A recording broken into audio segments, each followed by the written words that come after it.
Hopefully, alright. Update po tayo sa cup din for today, guys. Grabe sa ngayon, guys, Grabe. Medyo may mga kaiba tayong balita for today. Ayon dito sa ating mga legit na sources, guys, Hindi naman tayo yung judgmental para sa kanya. Pero, ito yung nating masasabi dito, guys. Ano ba naman nililigawan na si Daniel Padilla? Ito yung tanong ng mga fans sa atin na hindi pa natin nakikonfirm yan. Si Daniel Padilla, guys, simula nang mag-break sila ni Kathleen ay hindi mo talaga so nakausap o may interview na maayos. Kasi si Daniel Padilla, guys, is nagtatago yan. Nagtatago sa komuniko. Ngayon siya. Hindi mo siya ma-interview ng gaya nung na pwede mo na siya nagkabihin. Pero sa mga ganyan na times, guys, simula nung wala sila ni Katrin Bernardo, ay hindi mo na siya mahagilap sa kamera. Parang kumbaga lang is pwede pa pang vlog, ganun lang, pictures, ganun lang. Pero yung gaya ng dati, wala na yun. Hindi na siya ganun. Pati nga yung mga business nila nun na yung parehas lang sila ni Kathleen, wala na yun. Si iba naman na kasi yung galawan ni Daniel. Iba na. Parang kumbaga is, yung gusto ni Daniel is yung siya lang, yung pamilya niya lang, pero yung girlfriend, hindi niya alam. Ngayon, guys, ito yung kwan ko dito. Ito yung update natin dito na wala pang na. Di ba si Katrin Bernardo po ay umattend sa ABS-CBN Ball. Ngayon, may nakapansin sa kanila na ayun, dito sa ating legit na sources natin, may nakapansin sa kanila na itong si Daniel Padilla, iba diretso lang si Katrin kasi yung unang dumahan tapos sunod yung incognito. After that, guys, itong si Daniel Padilla napansin na mga isang pas. Di ba nagrampan na sila, di ba? Yung mga rampa-rampa na nila, okay na yun. Sa event na yun, guys, ay may napakapansin sa kanya na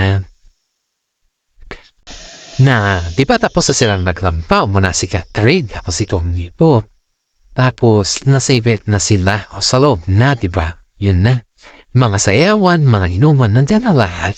Kasi nga, ang ABS-CBN kasi, guys, kapag yan ay magic ball, hindi lamang yan pagandahan o katawan o pagandahan ng ground, kundi may mga funding na may mga big event din yan. Kasi, ang pasiyuhan kasi, o dyan, dyan mo makikita yung tinatawag na ano din mo matching move lang sa artista. Ngayon, ito yung kwanan. Ngayon, guys, itong si Daniel Padilla, nikop downward kung yan mapa. Yan ito sa ating legit sources medyo nakaimam ata daw ng pungki. Likot daw ng kanyang mata. At pinipilit daw niya na parang napapain sa kaibigan niya na lapitan mo si Catherine para kausapin ko, lapitan mo si Catherine para kausapin ko. Parang ganun daw kasi takot pala si Daniel. Dito dito sa ating legit na sources Takot pala si Daniel kay Mami Min, guys. Yes. Kasi si Mami Min pala, may rules pala yan kay Daniel na in-against nila. Kumbaga is, binayulit ni Daniel. Kaya, itong si Mami Min, dito niya na lang nalaman na na-violate ni Daniel yung rules niya. As in, guys, na-violate talaga ni Daniel. Kaya, ang dami nagsasabi na kasalanan naman talaga ni Daniel kung tutuusin mo. Kasi nga, kung nag-explain dapat siya or kung iniwasan niya yung mga dahilan niya, iniwasan niya ba yung ayaw na ayaw ni Catherine sa kanya? Eh, okay na sana. Kaso patuloy rin pala siyang nagyaganon. Tapos pag magkasama lang pala sila ni Catherine, guys, is parang okay man. Hindi mo maintindihan. Parang hingin-hingi daw pa si ni Daniel kay Catherine ng guys is magkaroon ng mga space kasi matagal na daw silang karoon ng tiwala kasi matagal na daw sila. Pero si Catherine, syempre wala pa siyang tiwala hanggat hindi pa sila kasal ni Daniel Padlaga naman talaga. Kahit 12 years kayo kung kasal na lang iturang eh. Sa mata ng tao, very confident yan. Oo, ganito, ganyan. Pero pagdating pala kay Catherine Bernardoes is wala din pala to. Kumbaga is walang sense. Yun pa yung totohanan dyan. Yan ang pala katindig yung trauma na nakuha ni Catherine kay Daniel. Ngayon, ang sinasabi ng mga karamihan is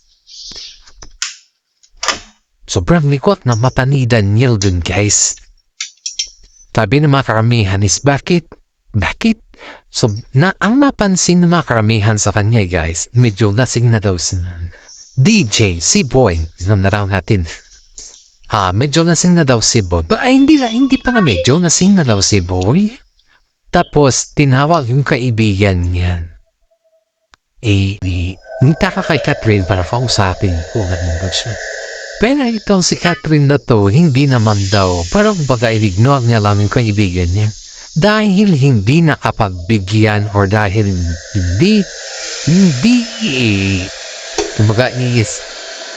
dahil hindi napagbigyan si Daniel kay Catherine, kaya heto na. Pumunta na siya kay letter B, kay young actress. Hindi daw niya napigilan yung sarili niya na pumunta kanya. Abang nila, nagkalat talaga si DJ nagkalat talaga si Boy sa Magic, sa Star Magic Ball na event. Doon nila napagtanto na confirm daw yung issue sa kanila. Kaya nasabi ng mga iba oh my God, I can't believe na nito pa talaga siya magkalat. Hindi lang napabigyan, ganun na kadad yung reaction. See? How pathetic, kumbaga ba? Parang hindi mo ma-imagine na sa dami ng mga eksena sa kanila. Sa dami ng mga, alam mo na,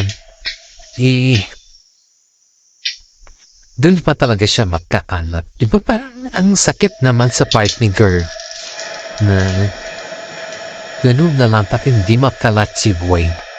Diba? So, parang dating kasi guys is wala daw plano si Boy na makipag-ayos kay her. Pero parang mapilitan daw siya dahil ang dami daw tao na nakatingin sa kanila. Alam mo ba yung eksena na parang namalusot pa si Boy? Parang namalusot pa si DJ dun sa mga tao na nakatingin daw sa kanila. Parang kumbaga is na umusta na long time mo si dito sa girl. Pero ito daw si Catherine mo. Parang okay lang daw kay Catherine pero ang sabi ng kaibigan ni Catherine, syempre nasa public yun, sabihin ni Catherine na kamukon na siya, okay lang sa kanya si Van. Pero wag na yung idahilan ni Boy na ginawa niya lang daw yun para masaktan daw si Catherine. Sabi naman ni Catherine, sa anong dahilan naman na nasaktan si Nico na iba? Kasi matagal naman na daw silang baga at wala namang dahilan para masaktan pa si Catherine. Yun yung sinasabi ng mga kaibigan ng Captain. Pero in fairness guys, talagang lubok daw si Boy. Parang may hangover hindi mo maintindihan. Pati nga daw yung nanay niya. Siyempre si Boy ba? Itong si Boy, siya kasi yung pera niya kasi yung kung ginagamit sa pamilya niya. Parang siya yung breadwinner sa lahat eh. Siya lahat, sa lahat, mas sa lahat. Siya yung breadwinner sa kanila. Ngayon, parang ang gusto kasi ni Boy ay yung magkaroon na ng separation. Parang gusto niya na magkaroon na ng pamilya. Ito naman si Girl. Ito naman yung manay ni Boy. Parang, wag mo na anak kasi may kapatid ka pa na mag-aral. May kesa ganito, kesa ganyan. Kaya itong si Boy, iniisip niya palagi, mga kapatid niya, hindi niya na iniisip yung kanyang sarili. Kaya yung pakutsaba ng side ni Thur. Ito pala si Boy rin guys. Ito si TJ. Si Boy, ayaw ko kasi mabanggit ang pangalan niya guys. Itong si Boy, nakautan din pala ito kay Girl. Si actress. Si yan actress. Nahintan pala ito kay yan actress guys. Kaya pala, ganun pala sila sa mata ng media, hindi sila, they are not friends. Pero pag yung reality, kung pala ng ambag ni bata ni young actress kay Girl dun sa kapatid ni Boy. Yeah. Ngayon, alam, ang kwentong pasiyan guys is nakarating lang sa amin, pero alam ni Katla, yan, kaya daw siya bumitiw kaagad. Dahil, di ba, ang relasyon naman give and take. Ngayon, may problema siguro si lalaki noon. Hindi niya ata masabi-sabi kay ka. Pero ang problema pala is about sa finansa. Kasi itong si lalaki pala guys, di ba, kita kumakanta itong si lalaki na tuwi. Samantala si Catherine ay umiiksi na, di ba? Itong si lalaki na pa kumakanta siya. Sa kanyang pagkanta guys, parang kumbaga hindi masyadong matunog yung kanyang pangalan. Kumbaga lang, parang kumanta lang siya, ganon. Ganon lang, pero hindi yung kagaya ng dati na malakas yung kanyang pangalan ba. Pero sa ngayon is parang ang hina. Yun yung obserbasyon ng mga tao dito. Parang sa gayon, guys, is sobrang hina na yung kanyang pangalan. Kaya itong si Girl, si batang Girl ay parang pinatok niya yung naging kafulanan. Yung mid-boy. Kaya nagkaroon ng sarkupan. Parang kumbaga guys is parang si young actress ang nagbigay kay Boy ng hudyat para magkaroon sila ng secret relationship. At iyan guys ay matagal na pala. Pala na booking ni Catherine sila ay taon na pa nakalipas. Yeah.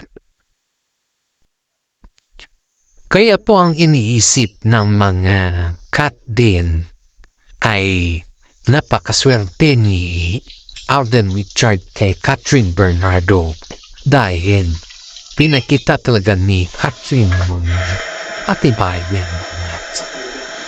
Guys, sabi ko, may alam din si Alden patungkol sa issues na pabot sa amin kay Boy at saka si Girl, young actress. Dahil bago naman pumasok si Alden sa mga issues ay paano kumbaga naging post ni si Catherine. Doon siguro mag-open maps happening. Kaya itong si Alden po ay alam niya kung ano history behind sila Catherine at itong si Boy. Kaya itong si Boy sobrang galit kay Alden Richard.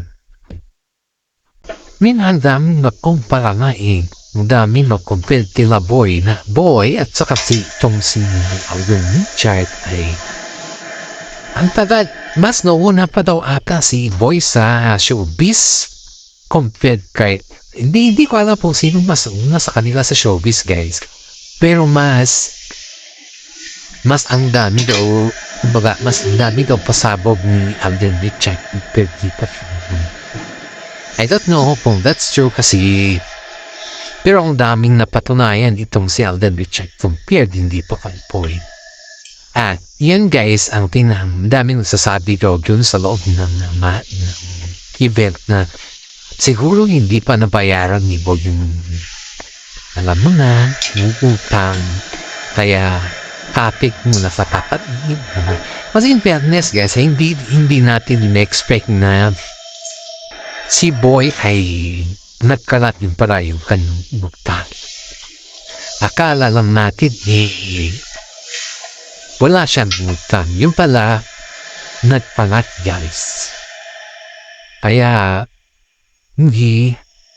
Sabi nga natin sa akin, sabi nga natin sa mga kasama natin na huwag tayo mag-judge ng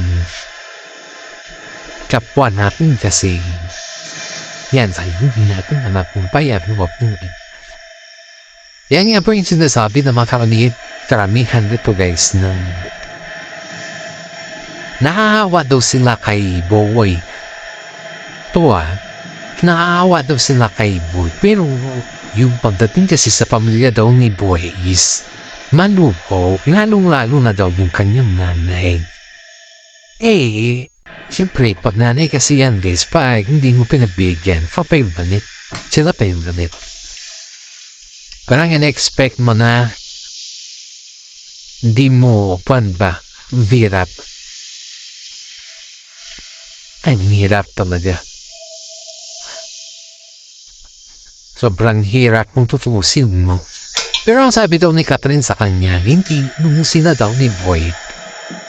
Wala daw nababanggit ni Boy na ganun. Pero ang naputos ata kay Boy is yung mudra. Kasi yung mudra daw ata guys, ayun dito sa ating legit ng sources. Nung kasagsagan pa ng kanyang boyfriend, dahil boyfriend ay sagan pa ng kanyang boyfriend. Medyo hinayaan na daw ni mudra yung si Boy na kung ano daw yung gusto niya sabihin, kung ano daw. Pag may mga problema, nandiyan si Mudra. Pero nung magkahiwalay daw si Mudra at saka si Juan, Mudra at saka dito si boyfriend niya, dito naman nag-start sila Catherine ang Boy. Kaya pati itong si Mudra, nakikuusap kay Alden Richard pa not pwede is magkaayos sila Catherine tsaka itong si Boy. Kaso nga lang si Mami ba mas minabuting niya na hindi na mo na hindi na mo na magganon mag-copy dahil stress pa yung anak niya. You know guys, may tama naman si Mami Ming. Hindi naman kasi lahat ng mga bagay ay kita naman natin na lahat naman kasi ng mga bagay noon ay binibigay niya kay Boy. Ito si Catherine noon guys. Ayun dito sa ating legit na sources. Yung mga things naman meron kumbaga is ang priority niya talaga ito noon is si Boy. So ano daw gusto ni Boy? Okay lang daw sa kanya noon eh. Kaya awang-awa yung mga kasama nila si Showbiz kasi halos gusto ni Boy noon guys. Kaya nakukuha niya kahit ayaw pa yan ni Catherine. Kahit daw baga is tarang nalalapat na yung rights ni Catherine sa kanilang dalawa. Baga is okay lang yun as long as na masaya daw siya. Lalo-lalo na pag yung makikita niya na yung sikat si Catherine compared sa kanya. Parang ayaw niya yun. Oo, ganun daw si Boy guys. Parang ayaw niya na sabihan mo na mas ang daming kwan ni Catherine. Pati naman si Boy ganun ba? Kasi ayaw niya yun. Ayaw ni Boy na naririnig yung ganun. Gusto niya yung silang dalawa. Siyempre, kwan naman siya. Silang sunan. Ayaw niya talagang may umaangat. Mas gusto niya yung may angat talaga sa kanila. Ganun siya. Ganun kaya bang itong si Boy nagsimula. Pero Sabi nga nila, lahat ay may hangganan. Kaya, yun. Hanggang nawala na rin yung swerting. At ito na yung naging resulta. Kaya nasabi nila kay Alden na wag masyadong maging pampante. Kasi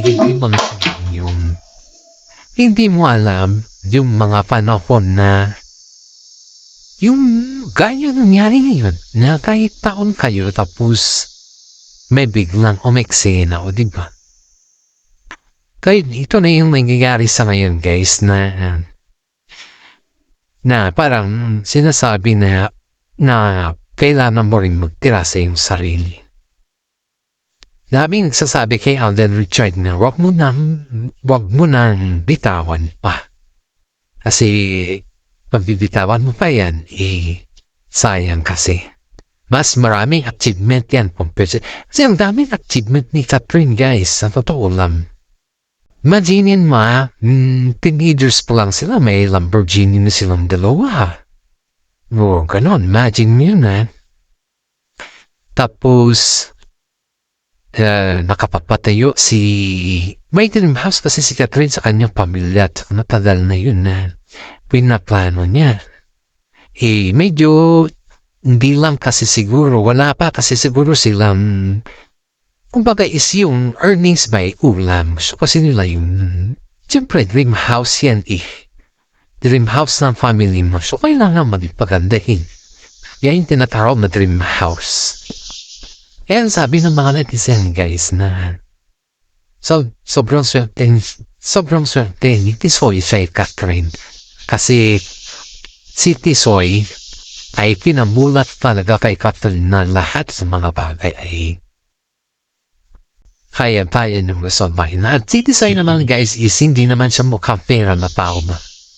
Kumbaga is may sarili din siyang pera. At ang laki ng income ni Tisoy guys mas malaki yung income niya compared kay alam mo na. And this is for today guys. Hanggang dito na lang po yung ating updates. Maraming salamat at God bless po sa ating lahat.